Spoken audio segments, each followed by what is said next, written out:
De novo, boa tarde a todos. Kleber já deve ter me visto por aí em algum lugar. Não? Lembra não? Eu lembro, eu vi a foto sua aqui, eu lembrei, eu vi esse homem em algum lugar, mas eu tô Uhum. aqui ainda procurando na minha cabeça para saber onde foi. Deixa eu relembrar, refrescar sua memória. Eu fiz um debate com Adriano Cruz no canal de Isaías Navi e tal, e eu lembro do seu comentário lá, né? Ah, lembrei agora, o senhor é que Seu- parece que desafiou o Adriano, desafiou o Atafona, não foi? Tô começando a É, lembrar aqui agora. beleza, vamos lá. O assunto inferno é de fato é um assunto difícil de compreensão. Eu entendo o fato de você fazer parte de uma igreja evangélica não significa que você tenha que pensar como eles. Você tem a liberdade de pensar diferente. Eu percebo assim, Kleber, que eu não sei se tem, sem citar questões aqui, mas só por conta do contexto aqui. Eu sei que você tem muito contato, pelo menos contato através de internet com Testemunhos de Jeová. Eu já vi falas suas com o Adriano Cruz. Eu não sei se a partir disso tem alguma influência do ensinamento deles em relação a você, ou é só estudo seu mesmo, pessoal. Mas eu queria deixar aqui um texto para refletir. Eu nem vou continuar, porque eu tenho um compromisso já agora. Em Mateus capítulo 26, versículo 24, e eu estou com a TNM aqui, diz o seguinte, Mateus 26, versículo 24: Deveras o filho do homem vai embora, assim como está escrito a respeito dele. Mas ai do homem por quem o filho do homem está sendo traído. Teria sido melhor para ele, ou seja, para esse homem que está traindo a Jesus, se ele não tivesse, se esse homem não tivesse nascido. Então Jesus está dizendo o seguinte, está falando a respeito de Judas, tá? É, se Judas não tivesse nascido, naturalmente que ele não existiria. A partir do momento que ele nasceu, passou a existir e ele trai a Jesus Cristo, ele traiu a Jesus, Jesus está dizendo assim: melhor seria se ele não tivesse nascido. Bom, o que, que a gente pode pensar a respeito disso? Se ele não tivesse nascido, ele não existiria. Já que ele existe nasceu e existe, é, significa que a partir do momento que ele trai a Jesus, vai vir uma consequência para ele. E essa consequência, naturalmente, que só vem depois da morte. O inferno, alguns creem que seja um lugar de tormento eterno no sentido de fogo, fogo literal, tá? Talvez eu não creia que seja um fogo literal, talvez a Bíblia usa muitas linguagens, mas eu creio em um local de fato de tormento eterno. Mas como assim o tormento eterno? Você falou muito a respeito você falou aí a respeito de ressuscitar com corpo biológico e tal. Eu não entendo dessa forma de corpo biológico. As pessoas vão ressuscitar e na ressurreição é um outro tipo de corpo, não é um corpo biológico. É, mas o inferno, para mim, isso aí é um pensamento meu, tá? É um lugar de tormento eterno, mas assim, a Bíblia diz que Deus é amor. O inferno é um local onde não vai existir amor. A Bíblia diz que Deus é luz. O inferno é um local de trevas total. Quando a gente pensa que no nosso mundo aqui, e a gente vê pessoas que às vezes estão angustiadas, estão cheias de problemas, e um vazio na alma, uma pessoa que entra, às vezes, com um estado de depressão, e aquela depressão é uma angústia profunda na alma da pessoa, e a pessoa fala, poxa, eu tô. É como se um vazio imenso tomasse conta dela. No entanto, essa pessoa, ela ainda pode encontrar algum tipo de misericórdia, de amor, de atenção por outros seres humanos. No inferno, aí já é o meu concepção é de que é um lugar de vazio total, onde as pessoas não vão ter, as pessoas que estarão lá, não vão ter nenhum tipo de misericórdia, nenhum tipo de amor, nenhum tipo de luz. Esse, para mim, é o tormento, é um tormento eterno. E as pessoas que estarão lá nesse local de tormento eterno, elas estarão lá porque elas escolheram ir para lá. A Bíblia diz que Jesus falou que o inferno foi criado para o diabo e seus anjos, não foi criado para o ser humano, mas a partir do momento que o ser humano ele rejeita a mensagem do evangelho, as boas novas a Cristo, elas escolheram ir para lá. Jesus falou de dois caminhos, um caminho largo, um caminho estreito. Então, o caminho largo, muitas pessoas estão indo para lá, pelo caminho largo é mais fácil. Entendeu, Kleber? Então, assim, mas não é um assunto simples, não é um assunto fácil, é tipo a imortalidade da alma. Então, tem pessoas com bons argumentos, entendeu? E a gente, de fato, tem que analisar.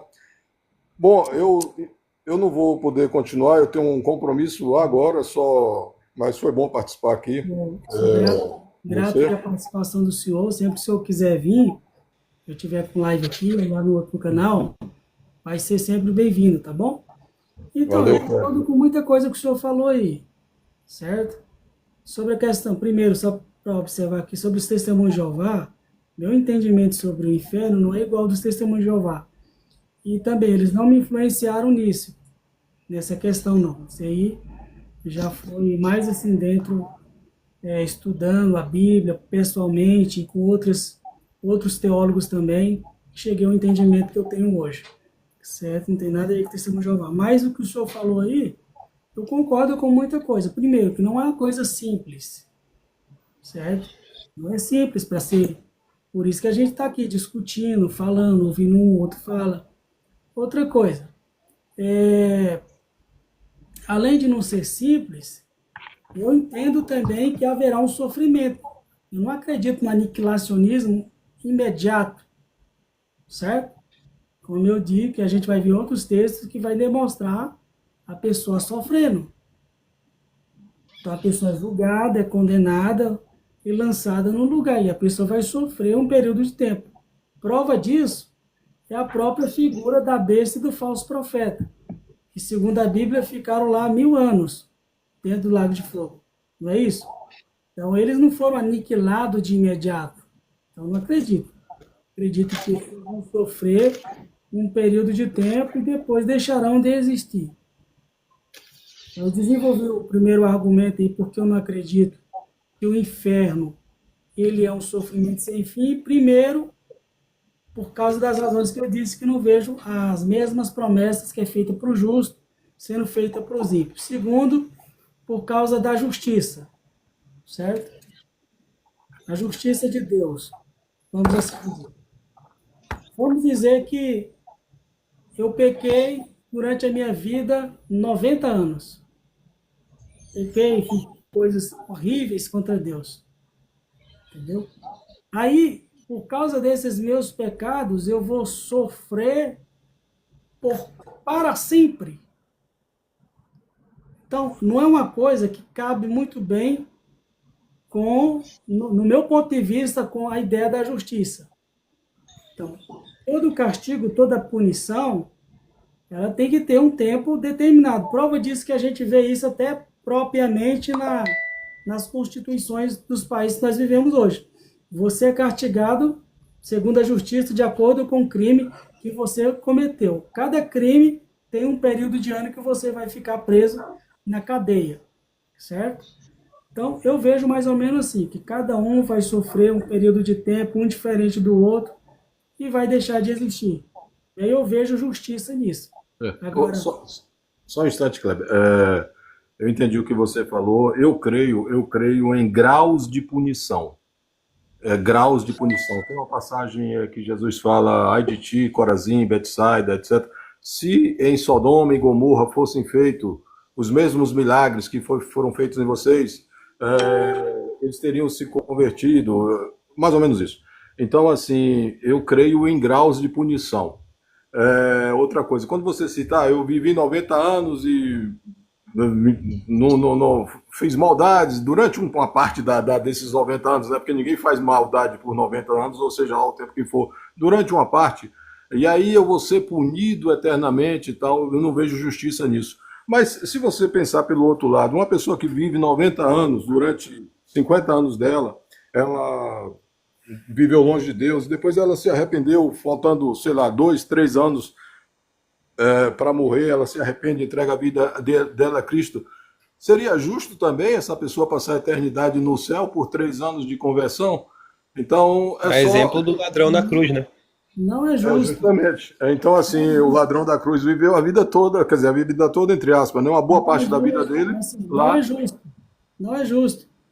Por isso que ninguém vai participar do mundo vindouro pelo seu ato de justiça. A salvação é pela graça. Eu já Sim, ganhei um senhor para Jesus uma vez, ele tinha quase 100 anos de idade. Quase 100 anos. E era um cara muito idólatra, muito revoltado, mas no dia que ele foi morrer, ele mandou a filha dele, ó, chama o pastorzinho lá, eu quero aceitar Jesus, eu quero que ele me batize nas águas, certo?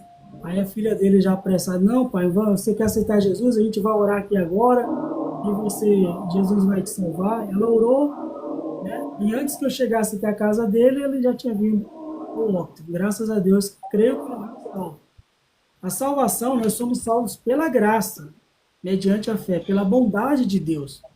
A Ô Kleber, condenação que nós vamos sofrer é as pessoas que vão sofrer a condenação. Eu não quero sofrer e não quero que ninguém aqui sofra, né? As pessoas que Amém. vão sofrer a condenação eterna, essas pessoas serão condenadas pelos atos que elas praticaram. Você entende a diferença? Porque eles são condenados por aquilo que fizeram. Nós somos salvos não é por aquilo que a gente fez, é pela misericórdia e bondade de Deus, que bem o Senhor falou.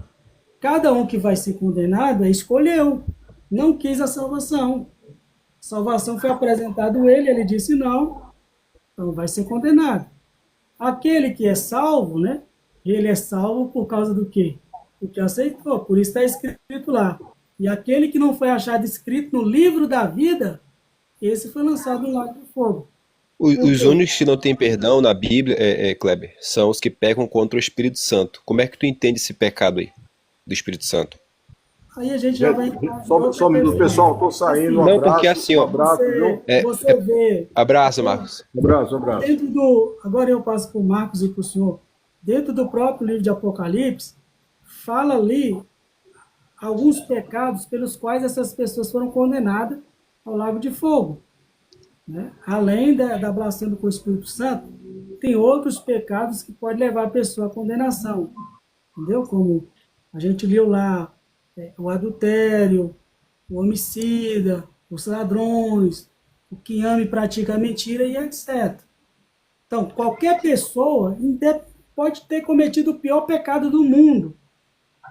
Se você se arrependeu e acredita que o sacrifício de Jesus é suficiente para Deus te perdoar, para Deus te lavar, te dar o dom da vida eterna, você vai ser salvo.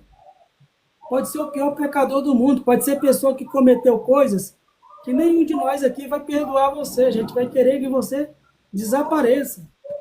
Mas se você se arrependeu, creu em Deus, acreditou que Jesus morreu e ressuscitou para te dar a vida eterna, para te perdoar, então você vai ser salvo, se você permanecer firme até o fim, certo? boa tarde, No Kleber. entanto, se a Posso pessoa fazer uma pergunta? perseverar na prática do pecado, recusou a salvação, vai ser condenado por aquilo que fez. Fique à vontade, irmãos. Boa tarde, graças e paz a todos. Ô Kleber, Amém. você congrega numa igreja Assembleia de Deus ou uma sinagoga? Não, eu já congreguei na Assembleia de Deus, já congreguei na Casa da Bênção. Hoje eu congrego numa igreja que se chama Igreja Apostólica Família da Fé. Né? É uma igreja que tem o mesmo sistema de crença dessas igrejas aí, Assembleia de Deus.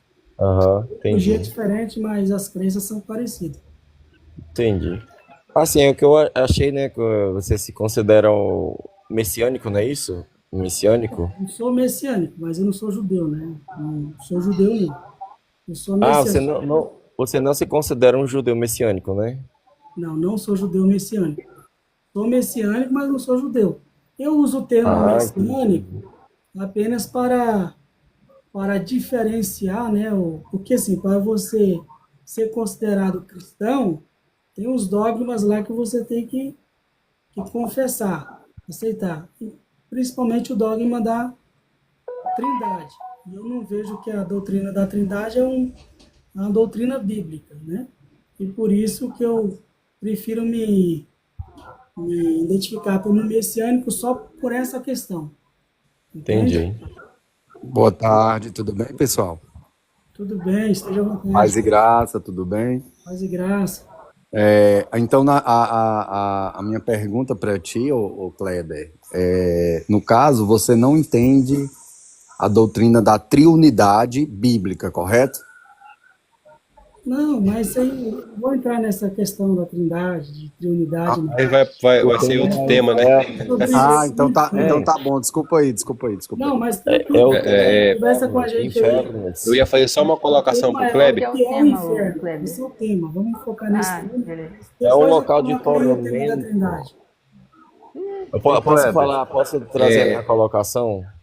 Pode falar, Carlos. Aí depois eu vou passar o Jean e depois para o Edu. Beleza. Então, essa Depois eu só. questão de essa palavra inferno, né? Ela vem do latim infernos. A gente sabe muito bem disso.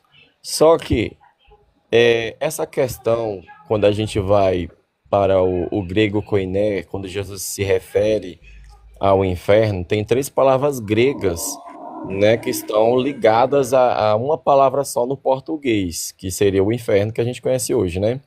A palavra inferno. Aí tem muita gente que fala assim, ah, não existe a palavra inferno. De fato, não existe no grego, né? Não existe, porque ela vem do latim. Mas enfim, ela está associada a um local de tormento. Aí, Lucas 16, né, quando vai falar daquela parábola do rico e do Lázaro lá, ele cita a palavra Hades, que na nossa Bíblia tem inferno. Apocalipse, quando fala lá que a morte e o inferno foi lançado no lago de fogo, aquela palavra lago de fogo ali, em outras passagens também é inferno, né? Que no caso estaria associada ao Guiena, que é um lixão e tal. E outra passagem, eu acho que é nas cartas de Pedro, fala também de inferno, só que a palavra grega lá é tártaro. Então, só aí nós já temos três palavras gregas que todas três no português seria inferno.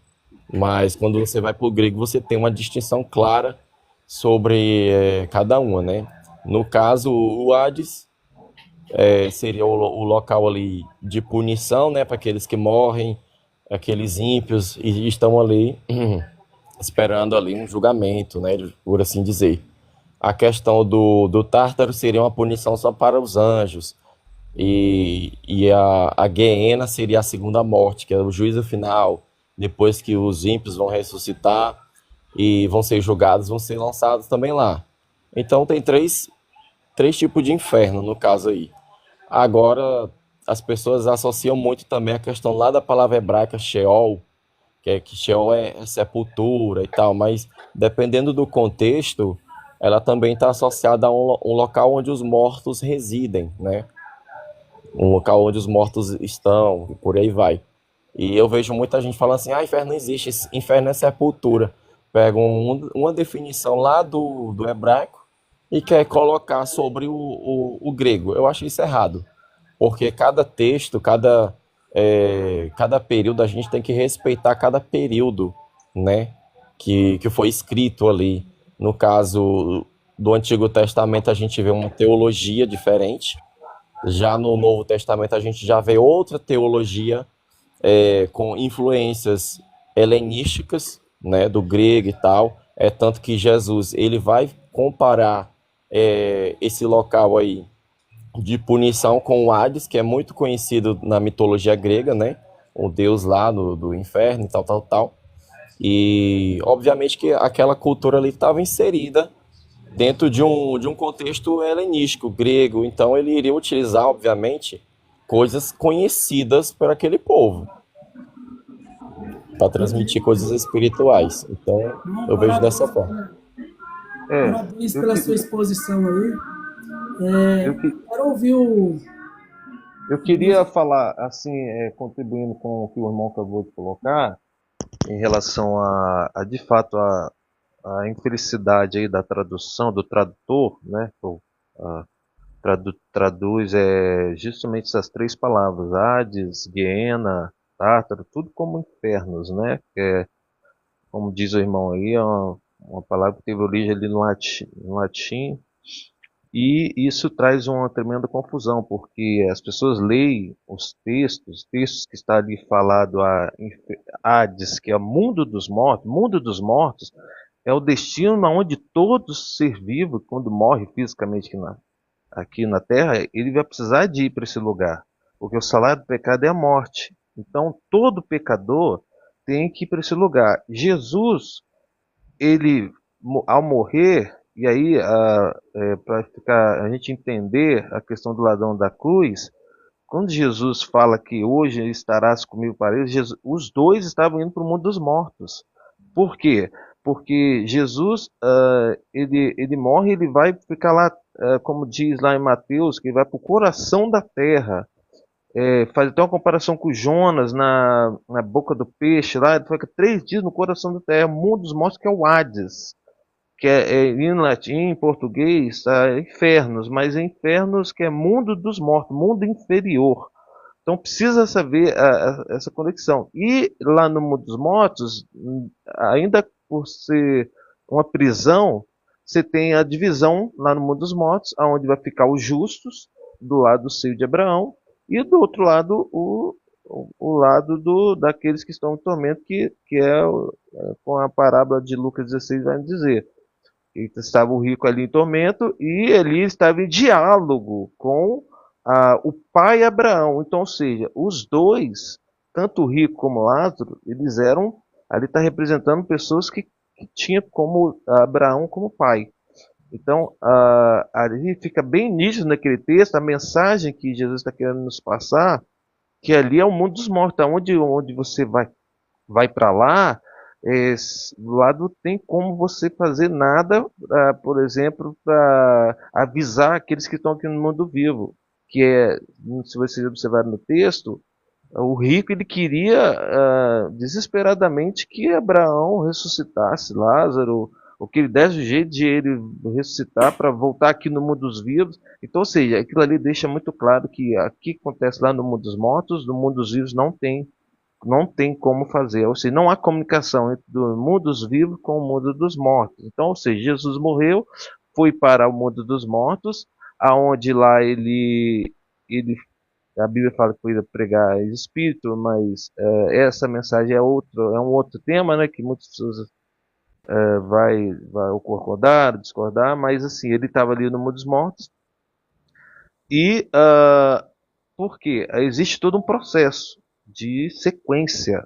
Então, a gente morre, vai para o mundo dos mortos, aguardar a igreja, os justos, a igreja vai aguardar a vinda de Jesus. É o que está lá em Coríntios, 1 Coríntios 15, do 20, ou seja, Jesus é a primícia dos que dormem. Depois dele, aqueles que o seguiram, ou seja, o seu corpo. Mas quando? No próximo texto fala, na sua segunda vinda. Então, ou seja, ninguém morre e já vai para o céu. Esse é um ensino totalmente errado. Esse é um ensino católico. Ou seja, a gente tem que morrer, a gente tem que ir para o mundo dos mortos, aguardar a segunda vinda de Jesus. Então, esse ensino de que você morre e já vai para o céu, Jesus ele deu exemplo, ele morreu e foi para o mundo dos mortos. E só depois que ele ressuscitou, ele ficou ainda 40 dias aqui na terra.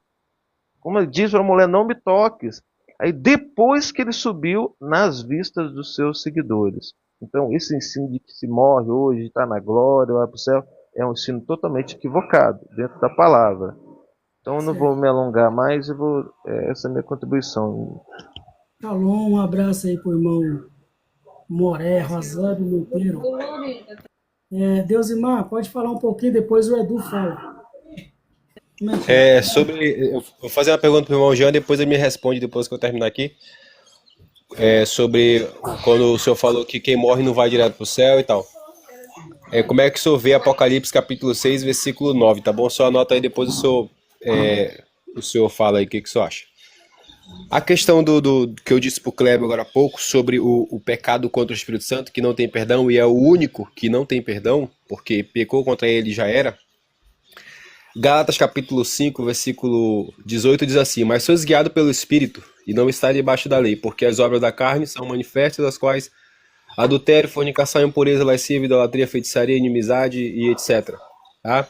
O Espírito combate contra a carne. Aí se a gente for, irmão Kleber, eu estou falando sobre o pecado contra o Espírito Santo, que a gente estava falando agora há pouco, dentro do tema, tá bom? Apocalipse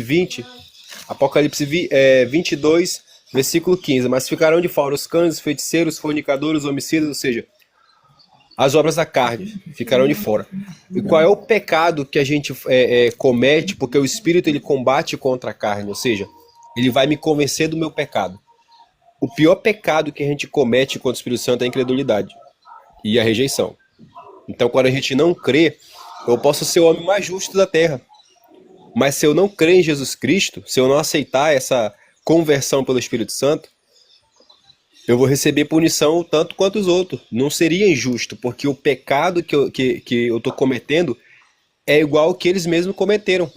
É o pecado da incredulidade, de não aceitar, de não se converter, de não lavar o sangue nas vestes, no sangue no sangue do Cordeiro. Então, quer dizer, é quando o Senhor coloca que, poxa, eu passei 90 anos da minha vida sendo um homem bonzinho, mas aí no final eu não aceitei Jesus, eu morri, eu vou pagar eternamente no lago de fogo. Sim, não é injusto, porque o pecado que você cometeu foi igual ao dos outros, a incredulidade, entendeu? Eu entendo dessa forma.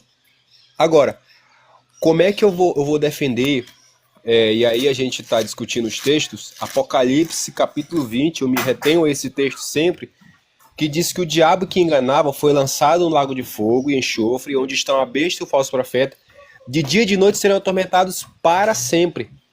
E aí, Daniel 12, capítulo 2, uns vão ressuscitar, que dormem no pó da terra, vão ressuscitar para vida eterna e outros para tormento e vergonha eterna. E aí, Mateus capítulo 25, se eu não me engano, que a gente lendo agora, irmão Cleber, diz lá que os justos vão herdar a vida eterna, mas os ímpios vão herdar o sofrimento eterno. Quando eu faço essas duas colocações, eu não estou afirmando que eu sou o dono da verdade, de maneira nenhuma, nós estamos num debate. Mas eu consigo enxergar aqui que os ímpios, aqueles que não creram, que não aceitaram, que pecaram contra o Espírito Santo, vão pagar pena da eternidade. Como assim, irmão? Vão sofrer eternamente lá no lago de fogo. Que eu queria também entender a posição do irmão Jean, e o irmão que até saiu agora, se ali o inferno é um lugar que já tem gente sofrendo antecipadamente. Agora eu queria que o senhor só me explicasse, já terminando, como é que funciona essa pena. Por exemplo, o juízo final acontece, aqueles que não foram achados no livro do livro da vida foram lançados no lago de fogo, juntamente lá com Satanás e seus anjos. Apocalipse 20. Aí vamos fazer aqui. Eu vou sofrer até um certo período de tempo. Mas aí o purgatório funciona assim. Você, pelos seus pecados, você sai dali puro para entrar no reino. Aí no caso, esse lago de fogo, se fosse dessa maneira acontecer, eu vou pagar pelos meus pecados que eu cometi. E logo se eu pagar, eu já não tenho mais o que pagar ali. Não tenho mais o que sofrer, porque eu já sofri pelo que eu errei. Então, no caso, eu estaria puro, estaria justo, porque o pecado que eu cometi eu já paguei por isso. Entendeu? E até separando o nível de pecado que o senhor colocou, existe pecado diferente, porque aquele que pecou mais, aquele que pecou menos e tal. Mas se for olhar dessa maneira, não ser eternamente, se for até um certo período de tempo, eu vou pagar pelo que eu errei. É igual a prisão que o senhor colocou. Alguém fica preso 20 anos. Ele é absolvido depois porque ele pagou a pena de 20 anos e para ele a justiça, ele pagou a pena dele. Agora ele tá um homem, pode sair para a sociedade um homem justo. Aí a questão da prisão perpétua daqui na Terra. O homem pega a prisão perpétua nos Estados Unidos. Mas ele não vive eternamente. Mas a prisão dele é perpétua. É para sempre. No caso, a Bíblia relata o sofrimento eterno, serão atormentados de dia e de noite, para todo sempre. Por isso que eu tenho essa visão do tormento eterno, entendeu? Mas aí nós vamos continuar no debate. Aí o seu irmão Jean, depois do Edu aí, explicar, eu queria que o irmão Jean me explicasse essa passagem de Apocalipse 6 e o versículo que eu lhe entreguei lá, a visão dos que morrem, se vão para o céu ou não, tá bom? Obrigado aí, irmão Cleber. Pode passar para outro. Eu vou ouvir o Edu também. Depois eu faço consideração da sua fala. Pode falar, Edu. Beleza. Então, uma doutrina que perdura por muitos anos nas religiões aí cristãs é a doutrina do inferno de fogo. Puder falar mais alto, Edu? Eu vou pontuar aqui algumas informações que mostram que não faz sentido, na Bíblia, Deus atormentar as pessoas eternamente. O primeiro ponto é que pessoas boas esperavam ir para o inferno. Por exemplo, em Jonas, capítulo 2, Jonas vai dizer assim, ó. Deixa eu abrir aqui, calma aí. Ó, em Jonas 2:3. De minha angústia chamei a Yahweh, e ele me respondeu, do seio do Seol pedi ajuda, e tu ouviste a minha voz. Então, você vê aqui que Jonas, no capítulo 2, quando ele estava nas entranhas do peixe, ele achou que ali seria o Sheol dele. Essa palavra Sheol, em hebraico, quer dizer sepultura, como as Bíblias traduziram como inferno. Além disso, Jó, ele também esperava ir para o inferno. Em Jó 14:13, Jó ele almejou morrer, né? E ele falou bem assim, quem me dera me escondesses na sepultura, ou no inferno, como traduzem algumas bíblias, que me ocultasses, né? Até José, em Gênesis 37, ele vai dizer assim, ó, desceria a sepultura para junto do meu filho, ou desceria ao inferno. Então, assim, não tem como o inferno bíblico ele ser um lugar de tormento, porque pessoas que são boas almejaram ir para lá, almejaram morrer. Então, assim, será que faz sentido Jonas, Jó, José quererem ficar sendo atormentados para sempre no fogo? Não.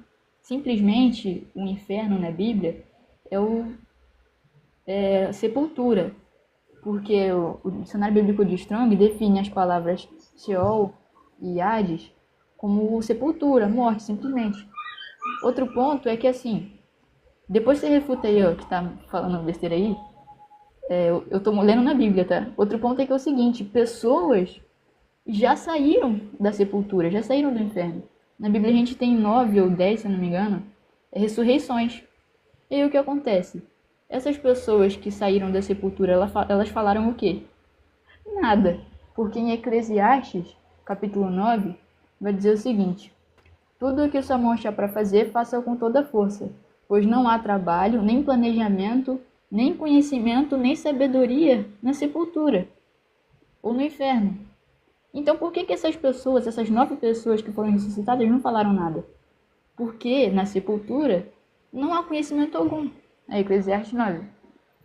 Então, assim, só isso aí já mostra que o inferno da Bíblia ele não pode ser um lugar de tormento eterno.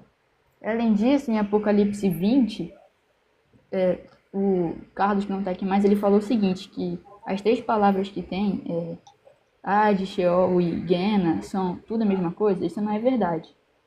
Porque o livro de Apocalipse, no capítulo 20, vai explicar que esse lago de fogo, a Geena, ela representa a segunda morte, destruição eterna. E tem uma informação interessante nesse capítulo a respeito do que significa o inferno. Aqui em Apocalipse 20:14 vai dizer o seguinte, a morte e o inferno foram lançados no lago de fogo. O lago de fogo representa a segunda morte. Então você vê que o lago de fogo aqui não é tormento, é a segunda morte. E além disso, se o lago de fogo e o inferno são a mesma coisa, por que o texto fala que o inferno foi lançado no lago de fogo? É uma coisa a se pensar, né? Isso mostra que o inferno e o lago de fogo não são a mesma coisa. É assim, tanto é que esse lago de fogo, o falso profeta e o diabo vão para lá. Então, assim, se esse lago de fogo, ele quer dizer tormento eterno, a pessoa ficar ali queimando para sempre, como que um ser imaterial vai ficar queimando? Como que um ser simbólico vai ficar queimando? É a mesma coisa com a sepultura. Não tem como um símbolo de inatividade ficar queimando para sempre. Então, assim, essa crença de inferno de fogo, ela não se encontra nas escrituras, não faz sentido algum dentro da Bíblia. Então, tem uma pergunta aqui do Moré Rosébio, um grande abraço. Eu até convidei ele para participar aqui, ele disse que não vai participar porque não está em casa, melhor dizendo. Né? Aí ele faz uma pergunta aqui, eu vou passar para vocês. E o Carlos, ele disse que o celular dele... Kleber, eu vou ter direito de fala também ou não? Vai. Eu só vou fazer a pergunta e já vou passar para o senhor, soldado. Ok, obrigado. Se eu quiser responder a pergunta dele também, o senhor pode responder. A pergunta do Rosébio é: quem é que vai dar vida aos que vão para o inferno? Começa aí pelo soldado. Eu estava aqui ouvindo aqui a posição de cada um, né? E eu quero fazer algumas pontuações aqui. Quando você vai para o Antigo Testamento, a palavra no hebraico Sheol, que dá um entendimento de sepultura, e você não tem como ter um entendimento de um lugar de sofrimento, como é dito no Novo Testamento. Haja vista que a revelação de Deus, ela é progressiva. No Antigo Testamento, as pessoas não entendiam, não tinham essa compreensão de quando o homem morria, havia uma separação do corpo material dela com aquilo que ela tinha dentro dela, que era algo espiritual, que Deus tinha dado ao homem, que é aquele Neshama, que é o sopro de vida. Então, assim, a pessoa a chegar e dizer assim, pegou vários textos do Antigo Testamento para falar que o inferno não existe, que o lugar de tormento que é apresentado no Novo Testamento é negar todos os ensinamentos que Jesus falou. Quando você vai para Marcos capítulo 9 lá, aquele capítulo, os 10 primeiros versículos ali, se você começar a ler Marcos capítulo 9, aliás, do verso 44, 45, 46, 47, você vai ver Jesus falando sobre a questão do sofrimento eterno. Então a revelação de Deus ela é progressiva. O Novo Testamento veio trazer luz para o antigo, do antigo. Não é o antigo que traz luz para o novo. Então o entendimento de um lugar de sofrimento pós-morte, ela é dada no Novo Testamento. Os escritores do Antigo Testamento não tinham a revelação completa. A revelação plena ela acontece em Jesus Cristo quando ele vem nos ensinar. Então, assim, usar o Antigo Testamento para negar o Novo Testamento, na minha opinião, é problema. Porque aí você vai anular os ensinamentos do Novo Testamento. E outra coisa também que foi falada aqui, o Carlos, que não está mais aqui, ele não falou que o Tártaro, ele não falou que o Guiena, e não falou que o Hades é o mesmo lugar, não. Ele falou que esses lugares é apresentado no Novo Testamento como lugar de sofrimento e que a Bíblia traduziu todos como inferno, dando o entendimento que era lugar de sofrimento. Foi isso que ele disse aqui. Então nós temos que ter coerência naquilo que a gente fala para a gente não atribuir coisas que a outra pessoa não diz. E terminando minha fala aqui, não foi trabalhado nenhum texto do Novo Testamento onde o Deusimar falou aqui. Falou de Mateus capítulo 25, verso 41, foi falado aqui de Apocalipse capítulo 6, verso 9, foi falado até de Daniel, que já dá um vislumbre de um sofrimento eterno no capítulo 12. Então, assim, tem muito texto falando disso na Bíblia, muito texto. E o Novo Testamento fala bem claro que quando o homem morre, o apóstolo Paulo, acho que é Filipenses capítulo 1, verso 23, ele tem uma fala bem interessante que ele diz assim, eu me acho dividido. Às vezes eu quero morrer e estar com Cristo, mas acho muito mais necessário permanecer no corpo por amor de vós. Ora, o que o apóstolo Paulo estava falando ali? Morrer e estar com Cristo ou continuar e permanecer no corpo por amor dos irmãos? Então, assim, existem outros textos que a gente pode trabalhar aqui. Simão, só para contribuir, lê aquele texto, que eu não posso falar agora, eu estou acompanhando você aqui. Lê aquele texto que Jesus fala assim, ó, onde o verme nunca morre, o fogo nunca se apaga. E também lê Apocalipse lá, o Apocalipse 22, se eu não me engano, ou 21, que vai dizer, e serão atormentados de dia e de noite. Sim, tem vários textos que a gente pode trabalhar aqui sobre essa questão do sofrimento eterno. Então, assim, é complicado negar o Novo Testamento. É complicado negar os textos do Novo Testamento que deixa essa clareza. Já vou encerrar aqui para os irmãos. Uma observação aqui, eu vou passar para o próximo. Olha só, o senhor, com todo respeito aí, ô soldado, você falou que os textos que você citou, você disse que não foram trabalhados.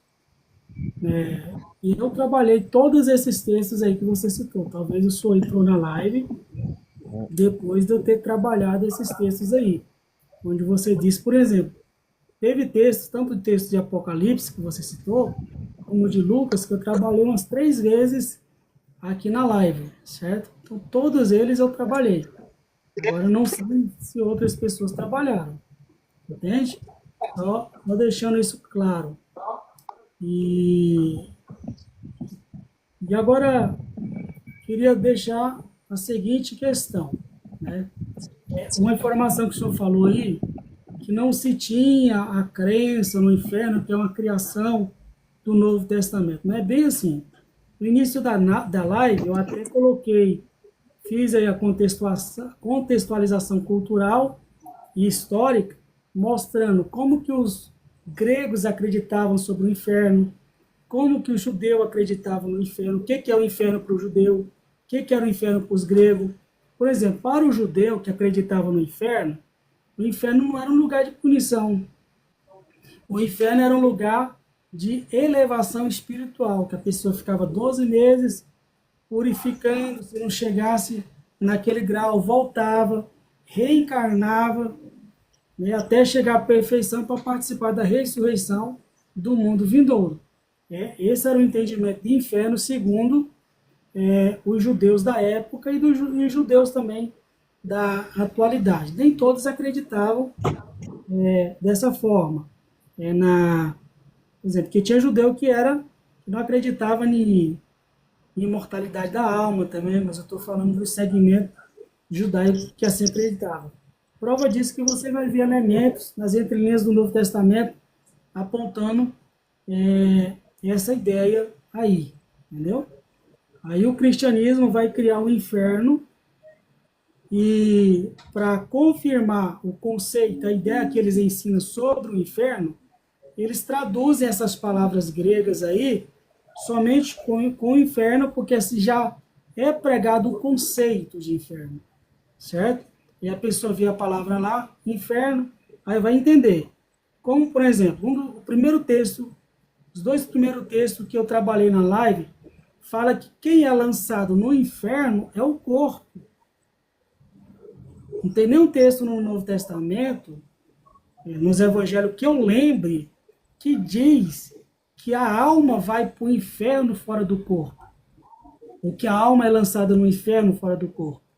Sempre fala que o corpo vai ser lançado no inferno. Não. O Entende? corpo vai para o pó da terra, né? Não, a Bíblia diz, o texto que eu falei, se a tua mão se escandalizar, arranque, que é melhor, é Mateus 5:39, me parece. Perder a sua mão do que todo o teu corpo ser lançado no inferno. É o que lá está escrito. E a palavra é Gehenna. É justamente a ideia que alguém falou, que remete à ideia do quê? Do lago de fogo. Sim, mas o lado de fogo não existe ainda. Aparece na Bíblia é Gehenna, que é traduzida para o português. E nós explicamos o que é Gehenna, tudo certinho aqui, entende? Sim, Então, mas quando é preciso fazer só uma separação, porque o que traz Senhor, confusão? o irmão Jean, eu acho que eu ouvi o senhor, aí eu Tá, queria tudo ouvir bem, as desculpa. pessoas que entraram, quero ouvir o Ezequiel.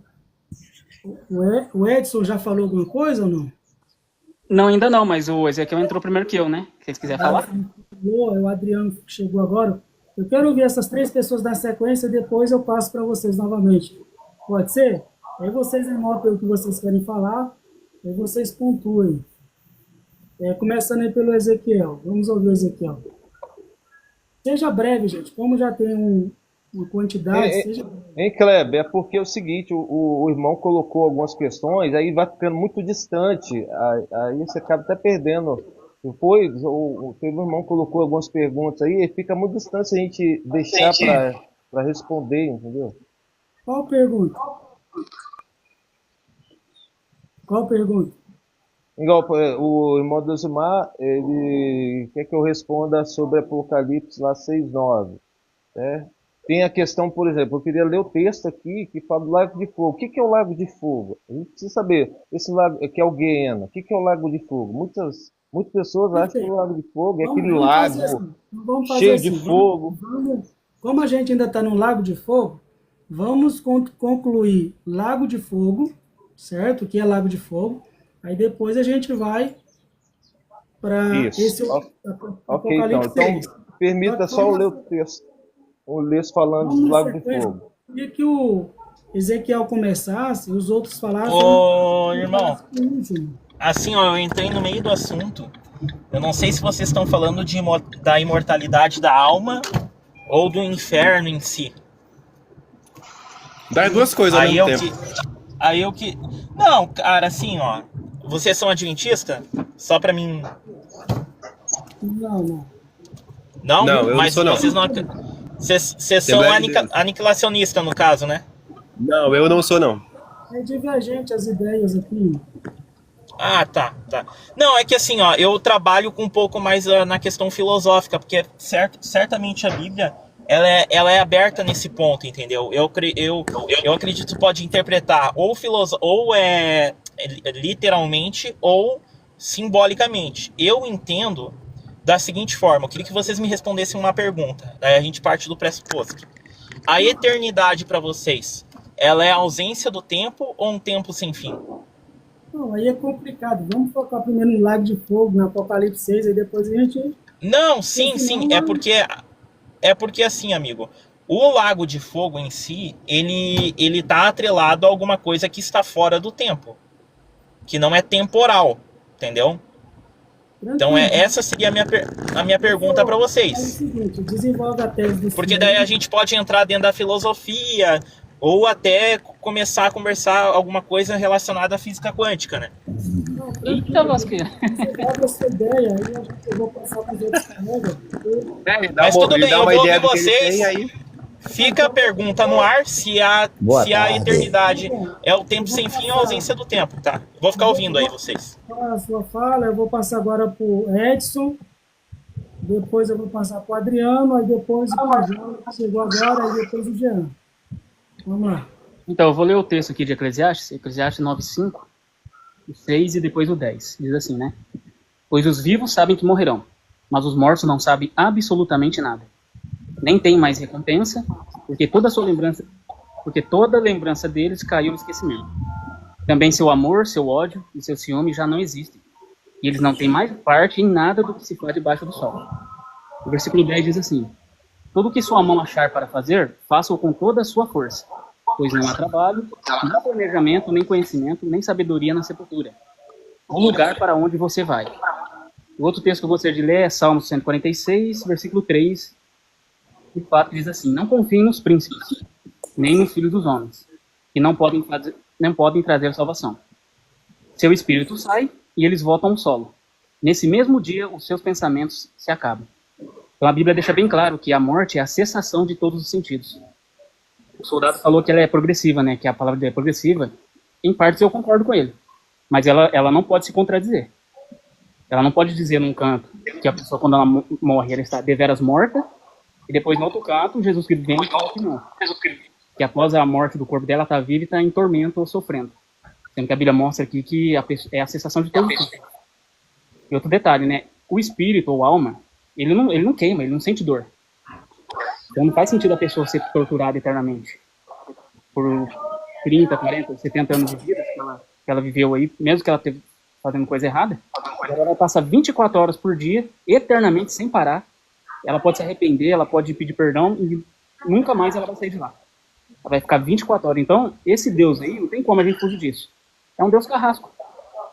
Um Deus carrasco, maldoso, cruel, né? Que prefere torturar as pessoas do que exterminar ela, acabar com ela.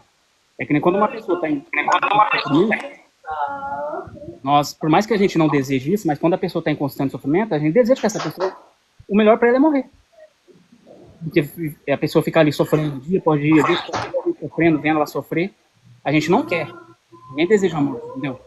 Mas o melhor para a pessoa naquele momento é a pessoa morrer. Agora, por que e nós que somos pecadores para a pessoa, agora por que Deus, que é amor, vai torturar a pessoa eternamente no fogo 24 horas por dia, sem parar, sem ter fim? Certo. Então, pessoal, vamos ouvir o Adriano, depois o Jorge, aí Fala também. Boa tarde a todos.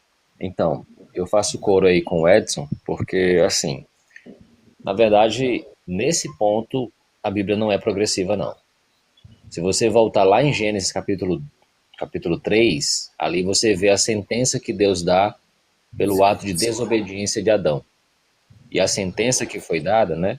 Aliás, a punição que seria dada era justamente a morte, a inexistência, e não tortura eterna num local de tormento, por fogo. Não é isso. Não era isso que causava receio em Adão e Eva para pecar. O que realmente causava era justamente a inexistência, era a morte. Foi isso que Deus estabeleceu como consequência do pecado. E é interessante que a Bíblia, desde Gênesis até Apocalipse, ela trabalha essa ideia que foi estabelecida em Gênesis. O que vem após disso aí é só enrolação filosófica com a intenção de negar o que a Bíblia ensina. Por exemplo, quando nós lemos lá em Gênesis 2:17, ali Deus estabelece a lei de que a consequência da desobediência seria a morte. Aí em Gênesis 3:19, Deus fala para onde que o homem iria ao morrer. Ele disse: você é pó e ao pó voltarás. Ele não menciona nenhum tipo de local, de tormento, com fogo, nada disso. Até porque se o inferno de fogo existisse, seria algo bom. Afinal, Deus disse que tudo que ele fez é bom, o que não combina com o inferno. Paulo entendia exatamente dessa forma. Lá em Romanos 6:23, ele falou que a consequência do pecado é a morte, não é a tortura eterna, é a morte. E ele ainda reforça, dizendo algo interessante, que quem morre foi absolvido do seu pecado. Uma vez que a maior consequência do pecado é a morte, quem morreu já está livre de toda e qualquer punição futura por conta dos seus pecados. Afinal, a morte é a consequência dos seus pecados. Então ele já foi absolvido, já sofreu a consequência. E tem um detalhe que eu quero destacar aqui, é o seguinte, vamos literalizar aqui o inferno. Então existe um local de fogo, onde o fogo não se apaga, mas o verme é imortal e indestrutível, né? Lá ele consegue sobreviver, ele tem imortalidade, um corpo indestrutível. E supostamente, se esse local existisse, é um local de sofrimento das almas, que tem dente e que choram, o que é um absurdo. E estariam gritando, clamando, sofrendo. Só que lá em Salmos 31:17, diz que os maus eles serão envergonhados e serão silenciados no inferno. Ou seja, no inferno de fogo não é permitido gritar quando estiver sofrendo. No inferno de fogo não é permitido. O que obviamente vai contra o que a Bíblia fala, né? Então as pessoas que estão no inferno, elas estão silenciadas. Elas simplesmente entram naquilo que o Edson bem explicou. Elas não têm mais sentimento, não têm consciência, não têm planejamento, não têm nada. Elas simplesmente deixaram de existir. Igual a chama de uma vela quando se apaga. Esse é um ensinamento que ele é existente de Gênesis a Apocalipse. Não há como deturpar isso.